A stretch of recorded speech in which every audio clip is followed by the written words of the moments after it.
नहीं है। सबसे ज्यादा मेहनत इस धान की खेती में करना पड़ती है। और राहुल और केजरीवाल तुम कैसे गाने पड़े हो? जल्दी जल्दी धान की रुपाई करो, जितनी भी खरपतवार है सब उखाड़ कर फेंक दो। देखो योगी जी अच्छी तरीके से मेहनत कर रहे हैं। अच्छा मोदी जी एक बात बताओ, आपके इस खेत में पानी तो है नहीं, जिसकी वजह से हम इस खेत में से खरपतवार अच्छी तरीके से उखाड़ ही नहीं पा रहे हैं। जल्द से जल्द इस खेत में पानी भर दो, इस नाली में से पानी अपने खेत की तरफ चला दो। तो ये बात है राहुल, बता क्यों नहीं रहे हो इतनी देर से?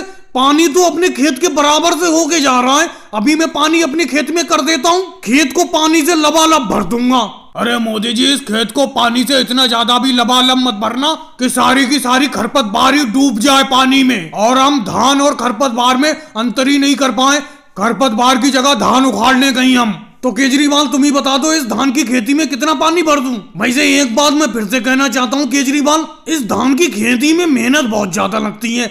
इससे तो मैं इस खेत में बाजरा बो लेता तो ठीक रहता। अरे योगी जी आज आप कैसे चुप हो? बिल्कुल कुछ बोल ही नहीं रहे हो, क्या बात है? मोदी जी आप बोलने ही नहीं दे रहे हो। जब आपकी राहुल की केजरीवाल की वार्तालाप खत्म होगी तभी तो मैं कुछ बोलूंगा। तुम लोगों को आपस में बहस करने के अलावा कोई काम ही नहीं है। मैं तो आराम से धान की खेती में रुपाई कर रहा हूँ। वैसे योगी जी आपको क्या लगता है इस बार धान की फसल कैसी है? कितना धान निकल आएगा इस मेरी 4 बीघा की खेती में? फसल तो मोदी जी अच्छी लग रही है, लहरा रही है बिल्कुल, लेकिन ये है जब तक धान पक नहीं जाए तब तक अच्छी तरीके से ध्यान रखना पड़ेगा इस फसल का। टाइम पर सिंचाई देना होगी, टाइम पर उर्वरक लगाना होगा, तभी अच्छी फसल होगी। कल को उर्वरक लगा देना आप इस खेत में, थोड़ी सी उर्वरक की जरूरत है आपके इस खेत को। योगी जी आप भी बेफालतू की बात करते हो। परसों तो मैंने इस खेत में उर्वरक लगाया ही है, 1 क्विंटल यूरिया की बुवाई करी है और आप और ज्यादा उर्वरक लगाने की बात कर रहे हो। ये बात मुझे बिल्कुल अच्छी नहीं लग रही है। आप आराम से रोपाई करो धान की फसल की। दोनों के दोनों बैलों को मैंने खरीद लिया। अब इन बैलों की अच्छाइयाँ और बुराइयां भी मुझे बता दो, क्योंकि मैं इन्हें घर लेकर जा रहा हूँ। ये बैल मारते तो नहीं है अपने सींग से, काम काज तो अच्छी तरीके से करते। चारा कितना खाते हैं, ज्यादा खाते हैं या कम खाते हैं? अरे मोदी जी कैसी बात करते हो? इस पूरी बैल बाजार में मेरे बैलों की तरह बैल तुम्हें कहीं नहीं मिलेंगे। ये बैल जानवर नहीं, पूरी तरीके से इंसानों की जिंदगी जीते हैं, ना किसी को मारते हैं ना पीटते हैं। और योगी जी आपने ये नहीं बताया ये चारा कैसे खाते हैं? इन्हें हरा चारा पसंद है या भूसा पसंद है?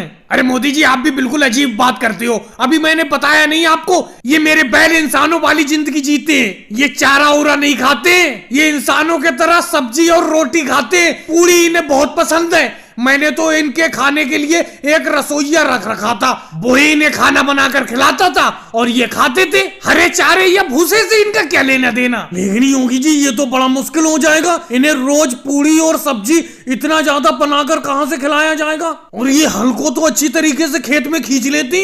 अरे मोदी जी मैंने आपको बताया नहीं, ये इंसानों वाली जिंदगी जीते, इन्हें काम काज से क्या मतलब? ये दोनों बैल तो काम चोर हैं, लेकिन तुम्हारे पास बहुत अच्छा काम करेंगे, इतना मुझे भरोसा है। अरे योगी जी कैसी मुसीबत में मुझे डाल दिया। मैं आपको पैसे भी दे बैठा हूँ, ये आप किस तरीके से बैल बता रहे हैं? एक तो मैं इनके लिए इंसानों वाली रोटी कहाँ से लाऊंगा और ऊपर से तुम कह रहे हो कि ये काम काज में भी माहिर नहीं है। राहुल इसी तरीके की तुम बैल दिलवाने के लिए लाए थे योगी जी के पास। मोदी जी आपने मुझसे कहा था कि बैल दिलवा लाओ बैल बाजार से, मैंने आपको बैल दिलवा दिए। अब आपने ये थोड़ी पूछा था ये खाते क्या हैं या मेहनत क्या करते हैं लेने से पहले। अब इतना सब कुछ योगी जी आपने बता दिया, ये भी बता दो पानी कौन सा पीते हैं, ये नदी का या तालाब का?